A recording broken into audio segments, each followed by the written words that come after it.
കഴുത്തിന് പകരം വലം കൈ അറുത്തതും, പിന്നെ കുഞ്ഞനന്തൻ എനിക്ക് പകരം മരിച്ചപ്പോ തല്ലിക്കൊല്ലാതെ വിട്ടതും നീലകണ്ഠന്റെ കഴിവുകേടായി കാണരുത് നീ.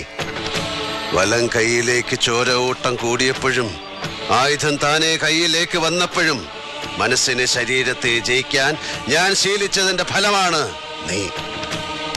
എന്താടോ നന്നാവാത്ത? അനായാസേന മരണം വിനാ ദൈന്യേന ജീവിതം. ദേഹിമ കൃപയാ ശംഭോ ത്വയീ ഭക്തിമഞ്ജല.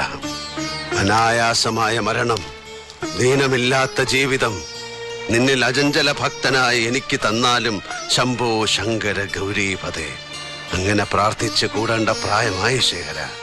ഈശ്വരൻ നിന്റെ മുന്നിൽ വിളക്കായി തെളിയുമ്പോ അതിന്റെ നേർക്ക് തുപ്പരുത്. വഴി മാറടാ മുണ്ടക്കൽ ശേഖര.